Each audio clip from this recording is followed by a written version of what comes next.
കാസർഗോഡ് ജില്ലയിൽ ബന്ധുവിന് 2.54 ഏക്കർ ഭൂമി ചട്ടവിരുദ്ധമായി നൽകിയെന്ന ആരോപണത്തെ തുടർന്നാണ് പ്രതിപക്ഷ നേതാവ് VS അച്യുതാനന്ദനെതിരെ സർക്കാർ അന്വേഷണം പ്രഖ്യാപിച്ചത്. പ്രാഥമിക അന്വേഷണത്തിൽ ആരോപണത്തിൽ കഴമ്പുണ്ടെന്ന് കണ്ടെത്തിയതിനെ തുടർന്ന് കേസ് രജിസ്റ്റർ ചെയ്ത് അന്വേഷണം ആരംഭിക്കുകയായിരുന്നു. നീണ്ട 4 മാസക്കാലത്തെ അന്വേഷണത്തിനൊടുവിലാണ് വിജിലൻസ് സംഘം അന്വേഷണം പൂർത്തിയാക്കിയിരിക്കുന്നത്. VS അച്യുതാനന്ദനാണ് കേസിൽ ഒന്നാം പ്രതി.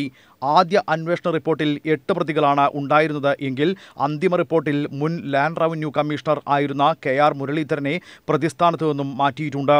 കുറ്റകരമായ ഗൂഢാലോചന, വഞ്ചന, പൊതുപദവി ദുരുപയോഗം ചെയ്യൽ എന്നീ കുറ്റങ്ങളാണ് VS അടക്കമുള്ള പ്രതികളിൽ ചുമത്തിയിട്ടുള്ളത്.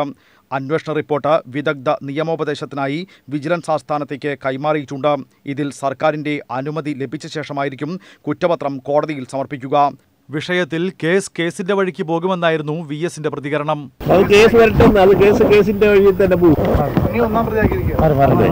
Ranjith Ambadi, Thiruvananthapuram, India vision.